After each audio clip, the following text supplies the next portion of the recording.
Përshëndetje të dashur miq, motra dhe vëllezër, mirë se ardhët, mirë se po takohemi. Ja është tema 23 nga 25, so do t'i kemi gjithsejt nga ky serial i tre angelëve, tre angel message, pra është mësimi lesson 23, 23, the testimony of Jesus, apo dëshmia e Jezusit, pra mësimi 23, dhe ja është ora 9, si zakonisht, fillojmë çdo të shtune në mbrëmje në këtë orar nga Kisha Adventiste, Bashkia Adventiste, Seventh Day Adventist Church, dhe tani pa humbur kohë, pra lutemi. Na e falenderojmë Jezusin që ai lutet për ne, por ai dëshiron të dëgjojë edhe lutjet tona, pra përshëndetje. Kështu së bashku dhe faleminderit për like-et dhe kudo që jeni, lutem e prulim kokën dhe lutemi bashkë. O Zoti i Madh Gjithëpërshtetshëm, në emrin të Madh të Jezusit, e frymës shejt, faleminderit për Biblën, faleminderit për fjalën tënde, faleminderit për mëshirën, për kohën, të lutem bekona, udhëheqna, udhëzona, bekoja ata që do e përcjellin tani, po edhe ata që do të përcjellin më vonë, familjet tona, të dashurit tonë, jetën, shëndetën, dhe çdo gjë o Zot që kemi, ne të dorëzojmë ty, na ndihmo të kuptojmë këtë mësim, cila është dëshmia jote. Na të falenderojmë për fjalën tënde, për mësimet, udhëzimet, se ti je mësuesi dhe ne të lutem që ti të fol, të udhëheq, udhëzon sipas vullnetit tënd. Në emrin të Atit, Birit, Frymës shejt. Amen. Amen. Pra, ju përshëndes kështu live edhe pasi që bëm lutje Zotit, tani fillojmë pra me temën dhe pa humbur kohë tek Zbulesa 12, kapitulli 12, vargu i 17, ju e dini aty flet për gruan dhe dragojin. Kapitulli 12, vargu 17 thotë dhe dragoi u tërbua me gruan dhe shkoi të bënd luftë me pjesën tjetër të pasardhësve të saj, të cilët i mbajnë urdhërimet e Perëndis dhe kanë dëshminë e Jezu Krishtit. Pardon. Pra, dragoi kush është? E kemi shpjeguar më herët, është Satana, shejtani, djalli, dhe ka luftë kundër gruas, kundër kujt, kundër kishës së Zotit, cilës jo çdo se cilës kish, por asaj që mban urdhërimet e Perëndis dhe ka dëshminë e Jezu Krishtit. Për të kuptuar më mirë shprehjen dëshmia apo testimony of Jesus apo dëshmia e Jezusit, si e kemi të përkthyer në shqip, duhet të kthehemi tek ditët e Gjon Pakzorit. Dhe ne jemi të sigurt se ju dini shumë për Gjon Pakzorin. Në ringjalljen e madhe fetare në fund të profecisë të 7 javë. E kemi nga Danieli, pra të zinxhirit 2300 ditë dhe natë, është 7 javë janë të destinuara të përcaktuara për popullin tënd, pra ka filluar nga viti 457 para ereson, derisa ka dalë urdhra të restauron muret e Jerusalemit, dhe që janë 7 javë dhe 62 javë të tjera, kurse java e fundit është më interesante dhe e rëndësishme, e cila gjithsejt bëjnë pra 7 plus 62, 69 dhe kjo e fundit gjithsejt 70. Pra, në vitin 27, Anë Domini, këto kanë qenë vitet përpara, 457, si 408, kurse Before Christ, Anë Domini është në kohën tonë, dhe në mes të javës ai do të lidh beslidhje me shumë deri pra viti 31 dhe 34, kur filloi të predikohet ungjilli edhe paganëve me vdekjen e Stefanit apo Shtjefnit. Kjo është shkurtimisht, ne nuk kemi kohë që të hyjmë më tepër, do të shkojmë më tutje. Pra profetizimi më i gjatë biblik nga 2300 ditë dhe natë, nga Zbulesa, Danieli 8:14 që thot deri 2300 ditë dhe natë shejtërorja do të pastrohet. E pastaj është edhe kjo periudha tjetër, e cila është nga 1810 vite që gjësejt vinë dhe të vitin 1824, që do e flasim do njëherë tjetër, por qëfar është fjallë? E Mateu 5, 3 dhe 6 thot, kur Jerusalemi, gjithë Judeja dhe gjithë rajoni përreth Jordanit shkuan tek ai dhe u pagzuan prej ti në Jordan, pra është fjallët e Gjon Pagzori, duke rëfyrë mëkatet e tyre, Gjoni u pyet nëse ishte profeti dhe ai tha jo, une nuk jam profeti. Kurse te Ungjilli sipas Gjonit kapitulli 1 vargu 19 dhe 21 thuan.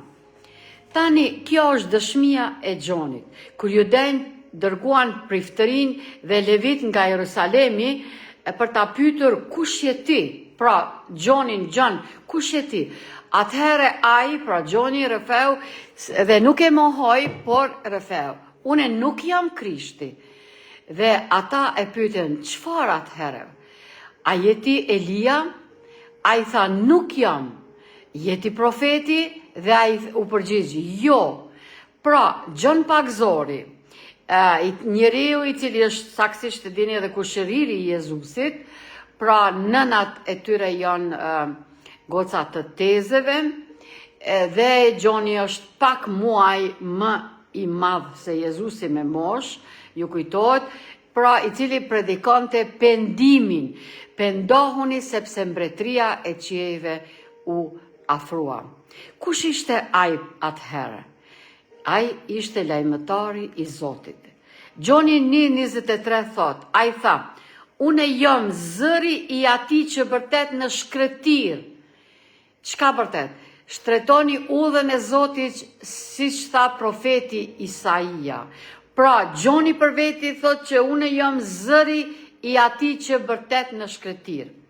Kurse te Mateu 3, kapitulli 1 dhe 3 thuan, në ato ditë erdhi Gjon Pagzori duke predikuar në shkretirin e Judes, dhe duke thënë, pendohuni sepse mbretëria e qiejve është afër, pendohuni pra pendimin. Kurse vargu i 3 te Mateu 3 thot, sepse ky është ai për të cilin foli profeti Isaia, duke thënë, zëri atij që vërtet në shkretir, përgatitni udhën e Zotit, drejtoni shtigjet e tij. Gjon Pagzori pra thot, une jam zëri i atij që do të vjen pra i Mesis. Kurse Luka kapitulli 1, vargu 16-17 thuan, dhe ai do t'i kthej shumë nga bijtë e Izraelit e Zotit Perëndia i tyre. Dhe ai do të shkoj përpara tij në frymë dhe fuqinë e Elias, për t'i kthyer zemrat e etërve tek fëmijët dhe të pabindurit në diturinë e të drejtëve, për të përgatitur një popull të përgatitur për Zotin. Pra, ky është Gjon Pagzori i cili e pagzoi Jezusin. Dhe ju e dini këtë ngjarje, ajo është e njohur. Gjoni rivendosë të gjitha gjërat. Gjon Pagzori është riparuesi i madh. Ai ishte më shumë se një profet. Gjon Pagzori ishte më shumë se një profet. Te Mateu 17, nga vargu 11 dhe 13 lexojmë. Jezusi u përgjigj dhe u tha atyre, në të vërtetë Elia po vjen i pari dhe do të rivendos të gjitha gjërat. Por une po ju them se Elia ka ardhur tashmë dhe ata nuk e njohen, por i bën çfarë të donin. Pra, Gjoni është riparuesi i vërtetave të vjetra historike e biblike, të cilat populli kishte harruar. Po kështu, nëse refuzoni lajmtarin e Zotit, do të përfundoni duke e hedhur poshtë edhe Zotin, edhe birin e njeriut do të vuaj prej tyre, atëherë dishepujt e kuptuan se ai foli atyre për Gjon Pagzorin. Pra, më tepër se një profet, Gjon Pagzori zëri i atij që vërtet në shkretir. Luka kapitulli 7, vargu 26 thot, por çfarë dolet të shihni? Një profet? Po, po ja them dhe më shumë se një profet. Ai nuk kreu asnjë mrekulli, por ajo që tha për Jezusin ishte e vërtet. Dhe Gjoni 10:41-42 thuan. Atëherë shumë veta erdhen tek ai dhe than, Gjoni nuk bëri asnjë shenjë, por të gjithë gjërat që Gjoni tha për këtë njeri ishin të vërteta, dhe shumë veta në të besuan në të atje. Pra, Gjoni i cili e pagzoi Jezusin në Jordan, por para Jezusit a i pagzoi edhe shumë veta, dhe a i tha une po ju pagzoj me ujë, po do vjen dikush pas të meje që do t'ju pagzoj me frymën e shajt, pra që është Jezusi. Gjoni kishte dëshmin e Jezusit. Çfarë është dëshmia? Gjoni 5:31-33 thuan. Nëse unë dëshmoj për veten time, dëshmia ime nuk është e vërtetë. Është një tjetër që dëshmon për mua, dhe unë e di se dëshmia që ai dëshmon për mua është e vërtetë. Ju keni dëgjuar te Gjoni, ju keni dërguar te Gjoni dhe ai nuk ka dëshmuar për të vërtetën. Ai nuk ishte drita më e madhe, por ishte një dritë e vogël. Kurse Gjoni kapitulli 1 vargu 6 deri në 8 thuan. Por ishte një njeri i dërguar nga Perëndia, emri i cilit ishte Gjon. Ky njeri erdhi si dëshmitar për të dëshmuar për dritën, që të gjithë të besonin nëpërmjet tij. Ai nuk ishte drita, por u dërgua për të dëshmuar për dritën. Pra, Gjoni thot, une nuk jam drita, une nuk jam, unë jam veç zër i atij që vërtet në shkëtir, une jam një lajmëtar, por drita do vije tani. Dhe ju e dini cila është ajo drita, është Zoti jon, krijuesi i qiellit dhe tokës, Zoti Jezus, Mesia i vajosur, kurbani i therrur që erdhi në kohën e duhur. Gjoni 5:35 thot, ai, Gjoni, pagzori, ishte llampa që digjej dhe driçonte, dhe ju deshet të gëzoheni për një kohë në dritën e tij. Kurse Gjoni 5:36 thot, por unë kam një dëshmi më të madhe se ajo e Gjonit, sepse veprat që Ati më ka dhënë të kryej, vetë veprat që unë e bëj dëshmojnë për mua se Ati më ka dërguar, thot Zoti Jezus. Pra, unë jam drita, jo ajo që ju ka fol Gjoni. Gjoni ka fol për mua, a e kishte dëshmin time, po unë jam drita e tër botës. Gjoni ishte drita më e vogël për të ngrit, për të udhëhequr burrat dhe gratë drejt dritës më të madhe që është Jezusi. Profeti Gjon ishte lidhja midis dy dispensioneve. Si përfaqësues i Perëndis, ai doli para, se keni ide që nga Malakia deri te Mateu, saktësisht deri te Gjoni, Gjon Pagzori kaluan më se 400 vite. Pra një periudhë e gjatë kohore që njerëzit edhe kishin harru shumë gjëra, sepse kaluan disa gjenerata. Si përfaqësues i Perëndis, ai doli përpara për të treguar lidhjen e ligjit dhe profetëve me dispensionin e krishterë. Ai ishte drita më e vogël, e cila do të pasohej nga një dritë më e madhe, thot Ellen G. White në librin Biografia e dashurisë, faqe 220. Shkrimet e shenjta janë gjithashtu një dritë më e madhe. Pra, Biblia është dritë më e madhe. Dhe Zoti Jezus tek Gjoni 5:39 dhe 40 thot, ju hetoni shkrimet, sepse në to mendoni të keni jetë të përjetshme, dhe këto janë ato që dëshmojnë për mua. Por ju nuk doni të vini tek une që të keni jetë. Pra, nëse doni të keni jetë, ju duhet të vini tek une dhe të hetoni shkrimet, pra të studioni, të lexoni Biblën. Ja, fatmirësisht, ne kemi tani kohë të gjatë Biblën në gjuhën shqipe, por pyetja është, sa në mes popullit ton vërtet e lexojnë, e studiojnë rregullisht, ashtu siç çdo ditë ham buk, madje edhe jo një herë, po dy e ndoshta tri, ashtu duhet të lexojmë edhe Biblën që të njohim të vërtetën e plotë të Zotit. Gjoni 5, 45, 47 thot, mos mendoni se unë erdha t'ju pa dis tek ati, ka një që ju pa dit, Mojsiu në të cilin ju besoni. Sepse nëse do t'i besoni të Mojsiut, do t'i më besoni edhe mua. Sepse ai shkroi për mua. Por nëse nuk i besoni shkrimeve të tij, si do të besoni fjalëve të mia? Pse dy drita më të vogla, është pyetja. Pra, kemi një dritë më të vogël, shkrimet e shejta dhe John Pakzorin. E kemi Biblën dhe John Pakzorin që është lajmëtar. Njëra nga dritat më të vogla është kaonike dhe tjetra nuk është kaonike. Pra, nuk është jashtë kanonit biblik, pra është lajmëtar, është njeri qenje njerëzore. Pra, jo shkrim, po tani është fjale gjallë e cila del nga John Pakzori. Pyetja që lind është kjo. Nëse njerëzit kishin një dritë më të vogël, kaonike, pse kishte nevojë për një jo kaonike? Pra, jo ajo që nuk është në kanon jashtë Biblës.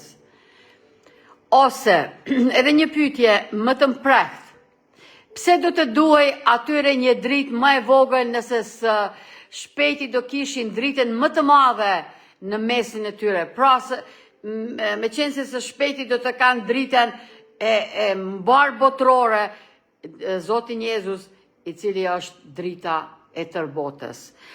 Pse Zoti ngriti një njeri të thjesht, e modest, pra siç ishte John Pakzori? E të bëj një pyetje tjetër, thot pastor Stefan Bor. A mund të kishin dalluar hebrejnët Jezusin si Mesia, thjesht duke studiuar shkrimet e shejta?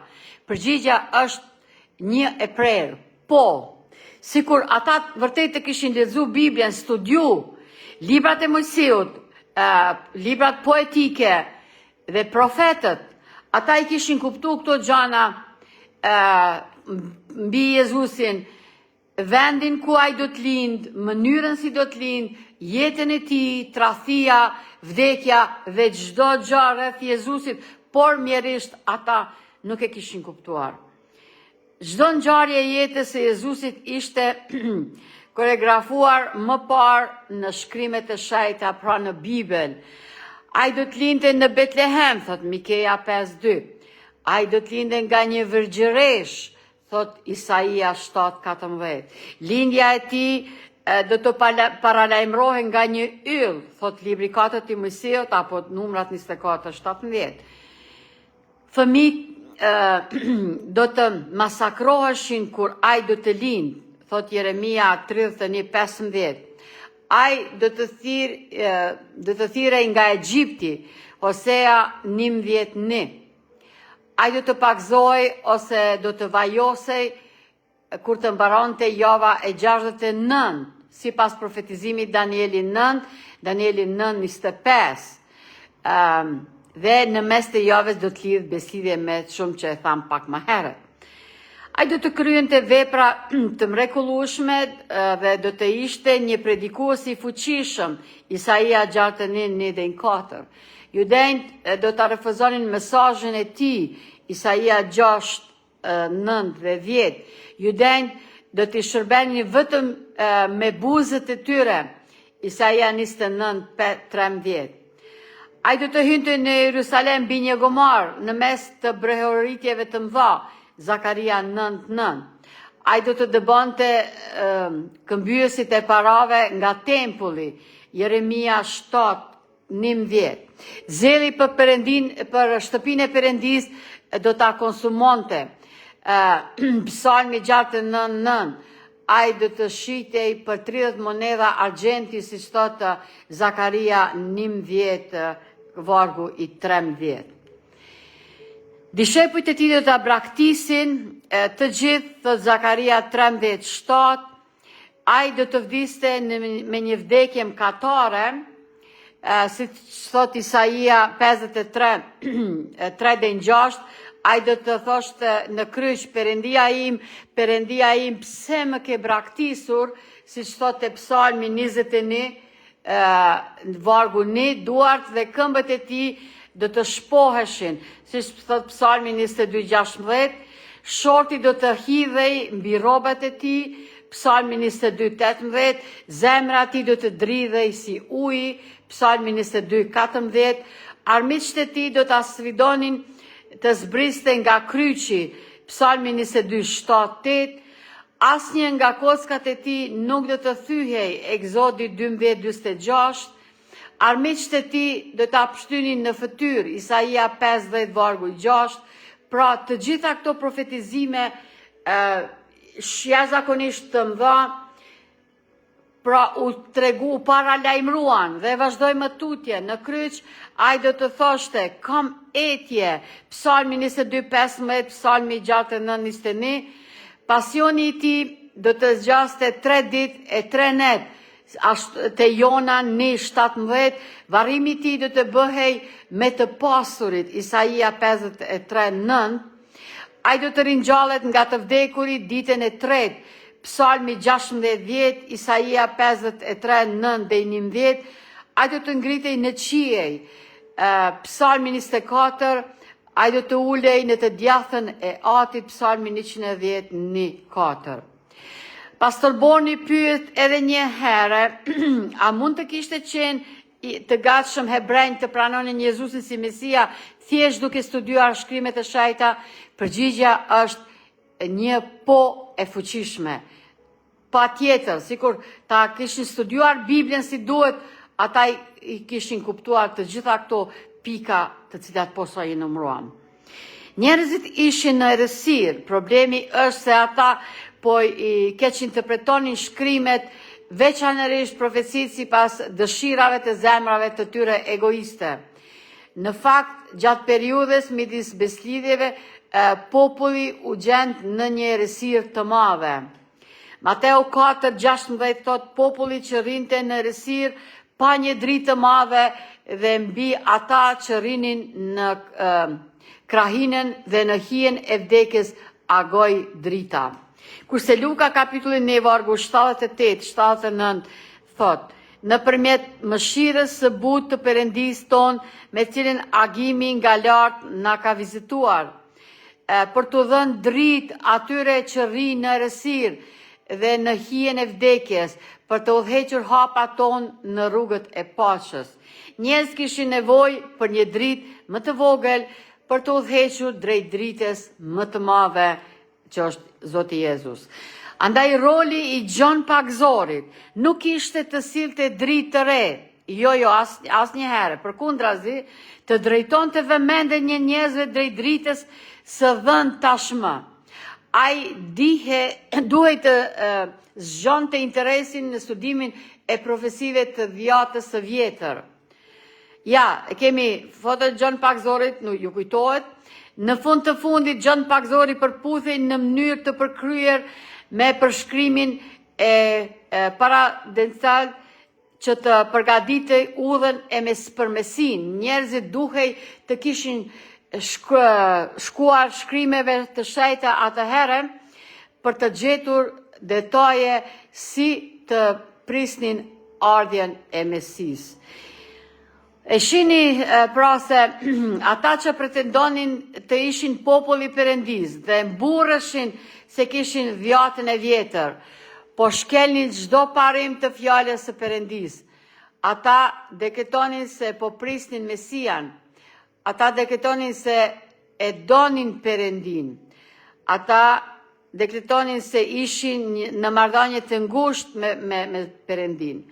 Megjithatë, do ta kryqëzonin Krishtin sepse e keq kuptuan dhjatën e vjetër dhe hodhen poshtë sqarimin nga drita më e vogël, pra nuk e pranuan mesazhin e Gjon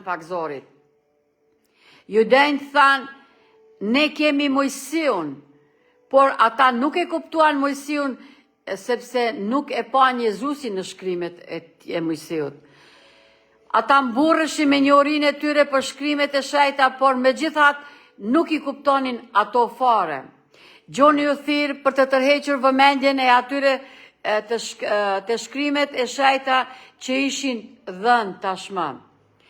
Duke e parë Gjonin të veshur si Elia, si profeti i madh Elia, të ngrirë si Elia, të folur si Elia, të jetuar në shkëtir si Elia, vëmendja e tyre do të tërhiqej nga profecia e Malakis, kapitulli 3 dhe kapitulli 4, dhe ata do kishin kërkuar në shkrimet për të ditur më shumë rreth ardhjes së Mesisë.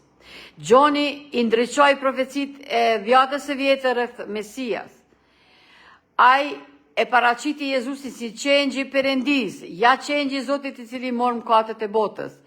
Një referencë e qartë për sakrificën në shejtroren dhe profecinë e Isaias 53. Ai mori nga dhjata e vjetër dhe tregoi se si u përmbushën në Jezusin. Ai e lartësoi dhjatën e vjetër dhe e bëri atë të gjallë, të vërtet aktuale. Ai qërtoi, korrigjoi. Ai ishte një mizë në vaj, një dhimbje në qafë, një njoll në sy. Ai nuk ishte i lehtë. Roli i Gjon Pakzorit ishte të përgatiste një popull për ardhjen e parë të Jezusit, si thot te Luka 1:17. Për këtë ai duhej të rivendoste të vërtetën me anë të ringjalljes, saksi shpendimit, pendohun sepse mbretëria e Perëndis është afër, dhe reformimit duke dhënë fryt, njerëzit duhej të prisnin me padurim dhëndrin e tyre. Pra, ashtu sikur Elia, i cili iki në shkretir, ashtu edhe duke u përndjekur nga Jezabela apo dhe bashorti i saj për shkak të profetizimit i cili u realizua dhe u plotësua. Gjon Pakzori ishte ndërlidhësi ose ndërmjetësi midis Jezu Krishtit, pra dhëndrit dhe Izraelit, që është në mënyrë figurative nusja. Jezu Krishti e dhëndri, Izraeli nusja. Ai duhej të përgatiste rrugën për dasmën, si Gjoni 3:28-30. Në kohët e dhjatës së re, miku i dhëndrit ishte përgjegjës për të bërë të gjitha përgatitjet për dasmën në mënyrë që gjithçka të ishte gati kur të vinte dhëndri. Miku i dhëndrit nuk duhej të merrte lavdin për vete. Lavdia ishte për dhëndrin që po martohej me nusën. Dhëndri nuk do që të gjithë syt të janë të përqendruar tek ai në dasëm. Ai zvoglohet në mënyrë që dhëndri të rritet. Me fjalë të tjera, ai përzihet me zruktarin në mënyrë që të gjithë të shohin dhëndrin. Ai ishte rivendosi i të gjithë gjërave që ai kishte përgatitur një popull për Zotin. Dhjata vjetër kishte profeci për ardhjen e dhëndrit për të martuar me nusën e tij në mënyrë figurative apo jo. Ndërmjetësi i martesës pra ishte Gjon Pakzori, i cili dëshmoi për dhëndrin, dëshmoi për Jezusin. Ai ka ardhur për të vendosur të gjitha rregullimet. Megjithatë, nusja e hodhi poshtë burrin e saj, duke hedhur poshtë punën e ndërmjetësit të martesës. Ata e hodhen poshtë edhe dhëndrin. Le të shohim se si u trajtua Gjon Pakzori. Ai u hodh poshtë nga vetë populli i Perëndis. Ai u hodh poshtë nga udhëheqësit. Mateu 11:18 thuan, sepse Gjoni erdhi as duke ngrënë, as duke pirë, dhe ata thonë, ka një demon. Dhe edhe ky nuk hante, nuk pinte dhe prap nuk ishte i mirë për popullin. Luka 7:29-30 thot, dhe kur gjithë populli e dëgjoi, madje edhe ta nga mbledhësit e justifikuan Perëndin, duke u pakzuar me pakzimin e Gjonit, por farisejt dhe avokatët e hodhen poshtë vullnetin e Perëndis për veten e tyre duke mos u pakzuar prej tij. Pra vullneti i Zotit ka qenë që farisejt dhe avokatët e të tjerët, pra saduqejt, mësues të ligjit, të pakzoheshin nga Gjoni, por ata e refuzuan dhe nuk deshën ta plotësonin vullnetin e Zotit. Ata nuk e njihnin atë, e njëjta shprehje si Gjoni 10:19, sepse ata bënin me Gjonin çfarë të donin. Ata bën edhe me Jezusin çfarë të donin. Dhe këta ishin njerëzit që pretendonin se ndiqnin shkrimet e shejta. Duke refuzuar dritën më të vogël, ata refuzuan dritën më të madhe, pra refuzuan vetë Jezusin. Kurse Mateu 12:13 vargu 12-13 thuan: por une po ju them se Elia ka ardhur tashmë, dhe ata nuk e njohen, por bën me të se çfarë donin. Po kështu edhe biri njeriu do të vuaj prej tyre. Atëherë dishepujt e kuptuan se u foli atyre për Gjon Pakzorin. Ai u rrit në kuptim. Profetet nuk janë të gjithdijshëm ose të pagabueshëm. Ata ishin njerëz. Ata u rritën në kuptimin e tyre të së vërtetës. Gjoni për shembull mendonte se do të kishte vetëm një ardhje të Mesias, siç thotë Mateu kapitulli 3 vargu 7, 10 edhe vargu 12. Kur Jezusi nuk u duk si i përmbushte predikimet e tij, ai i dërgoi një mesazh Jezusit duke e pyetur nëse ai ishte ai që duhet të vinte apo nëse ata duhet të presin një tjetër, siç thotë Mateu 11:1-3. Gjatë javëve që pasuan, kur u bë pakzimi i Jezusit, Gjoni me interes të ri studioi profecit dhe mësimin e shërbimit të flijimit. Ai nuk i dalloi qartë dy fazat e veprës së Krishtit, si një sakrificë që vuante dhe si një mbret pushtues, por pas e ardhja e tij kishte një domethënie më të thellë se sa priftërinjt ose njerëzit që kishin dalluar. Thot biografia e dashurisë, disa jo feq, faqe 136-137 nga Ellen G. White. A ishte Gjoni një profet i rrem, sepse nuk e kuptonte plotësisht veprën e Mesias, veprën e Jezusit. A ishte vepra e tij si profet më pak e besueshme, sepse njohuritë dhe kuptimi i tij ishin të kufizuara. Pasi Jezusi shëroi të sëmurët e tjerë, Gjoni më në fund e kuptoi. Tani le të kalojmë tek jeta dhe vepra e Ellen G. White. Në fund të profecisë 2300 ditë dhe natë nga Danieli 8:14 dhe Zbulesa 10:14-6-7, pra në fund të profesive 2300 ditë dhe natë, pati një ringjallje të madhe. The spirit of prophecy. Çfarë është spirit of prophecy? Asnjë pretendim për të qenë profet. Nuk ishte zonja Ellen G. White, apo motra Ellen G. White, apo Drenusha Bardhi e përkthyer në shqip, se që ne nga njëherë kështu e themi në kuptim të kësaj fjale. Gjatë fjalimit të mbajtur në Battle Creek, me 2 tetor të vitit 1904, thash se nuk pretendoja të isha profetesh. Disa u habiten nga kjo deklarat dhe me qenë se po thuhet shumë në lidhje me të, do të jap një shpjegim, thot Ellen G. White. Të tjerë më kanë quajtur profetesh, por unë kurrë nuk e kam marrë atë titull.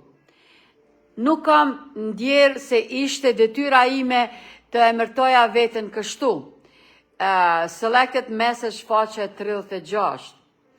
Kur isha për herë të fundit në Battle Creek, në një qytet në Amerikë, thash para se një kongregacionit të madh se nuk pretendoja se isha profetesh.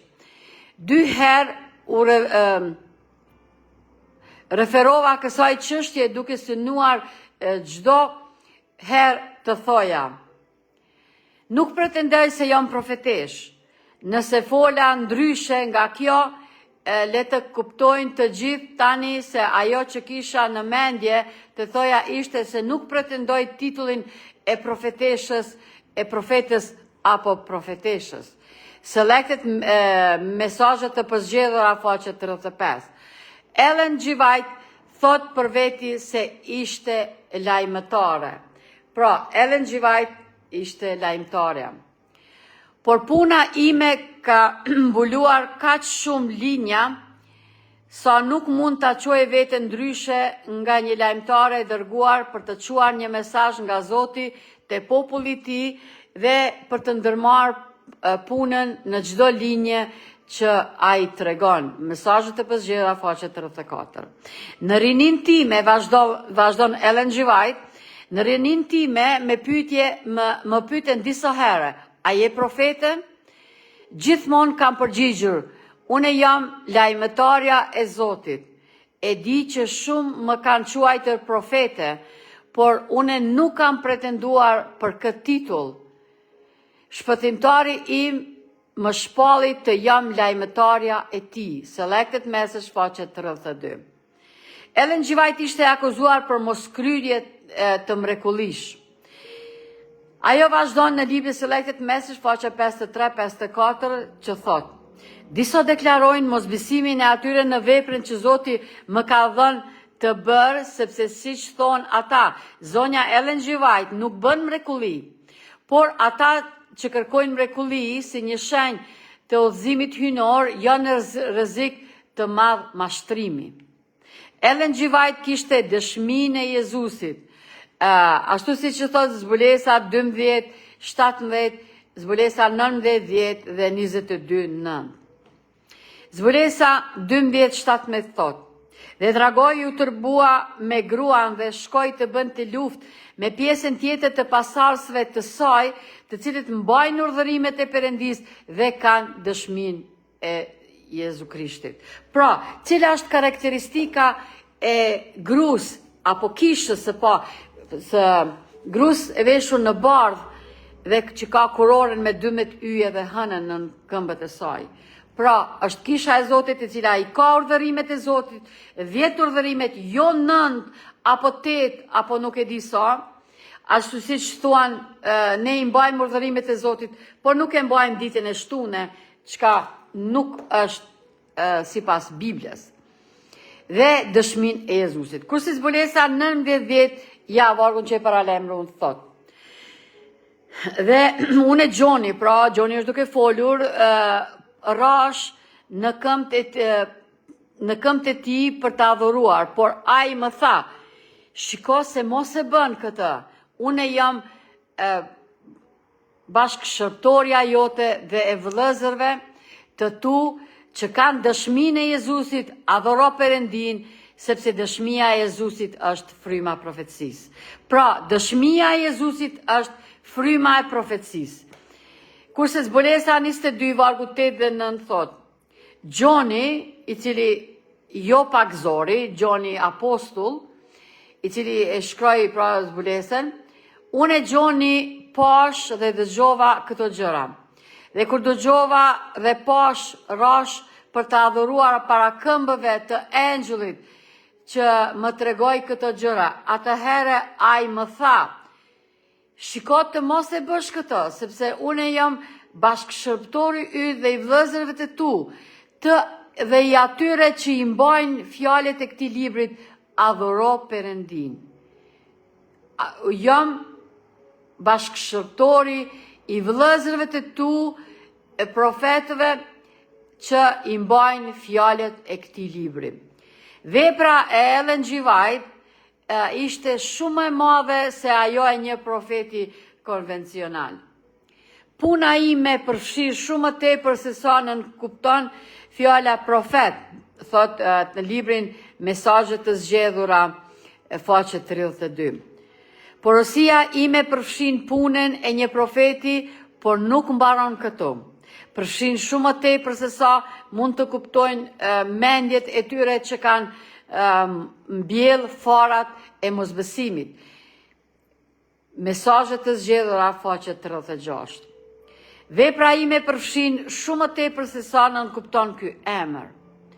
Unë e konsideroj veten si një lajmëtar të besuar nga Zoti me mesazhe për popullin e tij, thot në të njëjtin libër e njëjta faqe.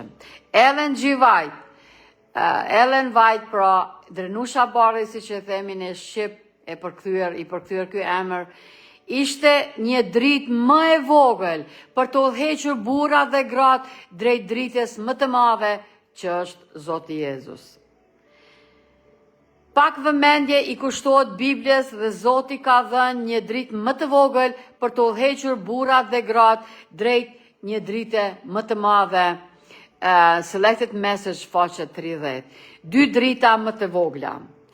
Ashtu si me Gjën Pakzorin, 2 burime dëshmojnë për Jezusin, njëri kaunik, siç është Bibla, dhe tjetri jo kaunik, shkrimet e Ellen G. White. Kështu si me Gjonin, qëllimi i shkrimeve të saj ishte të tërheqë vëmendjen ndaj shkrimeve të shkruara të cilat ishin shkelur dhe keq interpretuar gjatë epokave të errta. Nëse populli Perëndis do të kishte studiuar fjalën e Perëndis, të kishte studiuar Biblen me dëshirën e sinqertë për të bindur asaj, Ellen White nuk do të ishte thirrur kur nga Perëndia për të shkruar librat të cilat i ka shkruar. Ju nuk jeni të njohur me shkrimet e shejta, nëse do kishit bërë fjalën e Perëndis studimin tuaj, me dëshirën për të arritur standardin biblik dhe përshtatshmërinë e Krishtër, nuk do kishte nevojë për dëshmit. Është për shkak se keni lënë pas dore të njihni librin e frymzuar të Perëndis, pra Biblen. Qaj është përpjekur të arrijë me anë të dëshmive të thjeshta dhe të drejtpërdrejta, duke u tërhequr vëmendjen te fjalët e frymëzimit të cilëve ju i keni lënë pas dore të binden dhe duke ju nxitur të modeloni jetën tuaj në përputhje me mësimet e tij të pastra dhe të larta. Zoti synon t'ju paralemroj, t'ju qëtoj, t'ju këshilloj përmes dëshmive të dhëna dhe t'ju impresoj mendjet me rëndësinë e së vërtetës së fjalës së tij. Dëshmitë e shkruara nuk janë për të dhënë dritë të re, por për të ngulitur, gjallëruar në zemrat të vërtetat e frymëzimit të zbuluara tashmë. Spirit of prophecy, apo fryma e profecisë. Detyra njeriut ndaj Perëndis dhe ndaj të afërmit të tij është specifikuar qartë në fjalën e Perëndis, megjithatë vetëm pak prej jush janë të bindur ndaj dritës së dhënë. E vërteta shtesë nuk ndihet në pak, por Perëndia por nëpërmjet dëshmive. I ka thjeshtuar të vërtetat e mëdha që janë tashmë dhënë dhe në mënyrë të tij të zgjedhur. I ka sjell ato para njerëzve për t'i zgjuar dhe për të ngulitur në mendje që të gjithë të mbeten pa justifikim. Pra, të gjithë të mund të kanë dëshmi e mos të thuan, jo, ne nuk e kemi ditë këtë. Pra, volumeni 5, dëshmi për kishën, Testimony for Church, faqe 664-665. Pse Ellen G. White, nëse kemi Biblën, pse ishte nevojshme të shkruan tëra ato libra të saj? Për të njëjtën arsye që hebrejt kishin nevojë për Gjonin, pra Gjën Pakzorin, edhe pse kishin dhjatën e vjetër.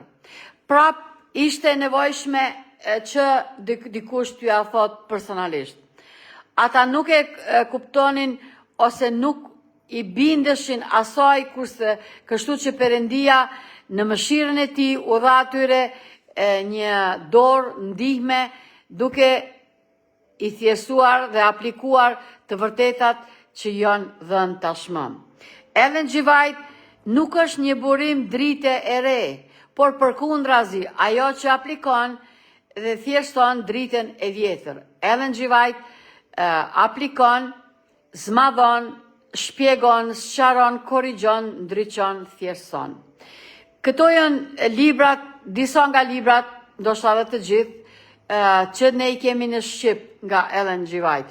Hapat drejt Jezusit, patriarkët dhe profetët, mësime ndryshme nga Jezusi pjesa parë, mësime ndryshme nga Jezusi pjesa dytë dhe konflikti i madh. Parafësisht në të njëjtën kohë dhe në të njëjtin vend, Perëndia ngriti Ellen White. Doli edhe një person tjetër që pretendonte të ishte profet.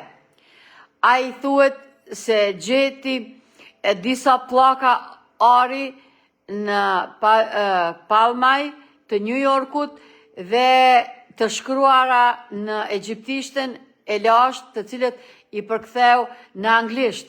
Ky dokument njihet si libri i Mormonit. Ky libër quhet Një dhjatë tjetër e Jezu Krishtit. Pse jo në anglishtën bashkëore dhe pse nuk ka gjurmë dorëshkrimesh? Konsiderohet si një shtesë e fjalës së Perëndisë, së bashku me pelen, me çmimin e madh dhe doktrinën e beslidhjes. Me fjalë të tjera, ata pohojnë pa kërkuar falje se kanë libra për mbajtje të vërteta që nuk mund të gjenden në Bibël. Kur shejtorët e ditëve të mëvonshme apo mormonët bëjnë një vizitë, detyra e tyre parë është të përpiqen ta bindin studentin e arshëm se Joseph Smithi ishte një profet i vërtet, ndërsa studimet vazhdojnë, libri i mormonëve dhe Bibla përdoren së bashku. Pra, Bibla nuk ka nevojë për libra të tjerë. Spirit of Prophecy, me adventistët e ditës së 7, procesi është i kundërt. Studentët i mohohet, i mësohet e vërteta vetëm nga shkrimi i shenjtë dhe pasi të gjitha doktrinat të janë paraqitur qartë nga shkrimi i shenjtë, atëherë fryma e profecisë paraqitet e fundit si një plotësues, jo shtesë i Biblës. Kjo nuk bëhet sepse fryma e profecisë është me rëndësi dytësore, por përkundrazi, sepse funksioni i shkrimeve të Ellen G. White nuk është të plotësoj Biblen, por përkundrazi të plotësoj atë.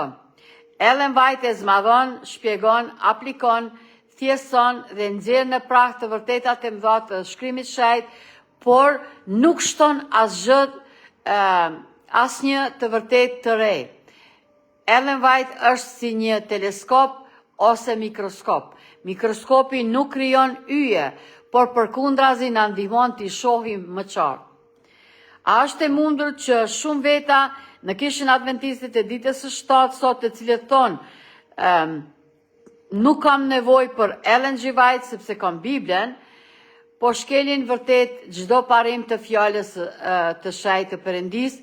Fakti është se Ellen G. White përçmohet nga shumë njerëz brenda kishës, po aq si John Pakzori. Ish pastorët shkruajnë libra të tillë si Gënjeshtra e Bardhë dhe Ellen G. White, profetesh e shëndetit dhe disa faqe interneti e sulmojnë Ellen White me urrëtie të ashpër, të gjithë nën pretekstin se për shkak se kemi Biblen nuk kemi nevojë për Ellen G. White. Tinglon e njohur apo jo. Ashtu si than edhe për John Pakzorin. Ellen G. White i përshkroi të gjitha këto. Vini re fjalët e saj në librin Mesazhet, volumeni 2 i mesazheve të përzgjedhura, faqe 48, nëse ky është mashtrimi i fundit i Satanait, atëherë duhet të jemi aq afër fundit sepse po e shohim këtë urrëtie tani. Citati nga faqe 48 të të botimit 1890 thot, mashtrimi i fundit i Satanait do të jetë të bëj të pa efektshme dëshminë e frymës së Perëndis.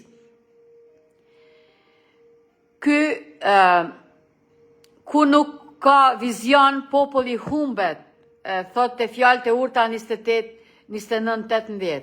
Satanai do të punoj me zgjuarsi në mënyrë të ndryshme dhe përmes agjendave të ndryshëm për të trazuar besimin e popullit të mbetur të Perëndis në dëshminë e vërtet. Selected Message, faqe 48. Zbulova diçka shumë kohë më parë dhe kjo është, unë kur nuk formoj një mendim për një person ose një kish në bazë të asaj që thojnë armiqt e saj, sepse armiqt trambërojnë ato që besojnë, ose edhe në bazë të asaj që thojnë miqt e tyre, sepse shpesh e zbukurojnë të vërtetën. Nëse doni të dini të vërtetën për Ellen G. White, atëherë ju lutem shkoni direkt te burimi, lexoni vetë shkrimet e saj, shihini dhe binduni vetë çfarë shkruan dhe çfarë fryme ka, një frymë pozitive të përkushtuar dhe dedikuar Zotit Krijues. Merrni informacionin tuaj nga dora e parë. Ellen White nuk ishte e përsosur, e pagabueshme ose e gjithdijshme. Ajo u rrit në kuptimin e saj. Nëse krahasoni shkrimet e hershme me konfliktin e madh, mund të shihni rjetën e saj fenomenale. Fakti është se Perëndia e ka ngritur Ellen White për të përgatitur popullin e Perëndis për adventin, ardhjen e dytë, ashtu siç bëri John Pakzori për të përgatitur një popull për ardhjen e parë. A do të ketë po aq pak besnik të përgatitur për ardhjen e dytë sa kishte për ardhjen e parë? Libri Konflikti i Madh ka për qëllim të hartizoj të gjitha rreziqet me të cilat duhet të përballemi derisa përgatiten të hyjnë në kanonin qiellor. Ellen G. White e përshkruan një grup adventistës që gjenden pas treh në kohën e telashëve. Me kaq do përfundojmë, nuk e dia ka ndonjë pyetje, nëse ka ju lutem na shkruani, na u drejtoni, ne ju falenderojmë për vëmendjen, Zoti ju bekoft, mirëmbëjtje.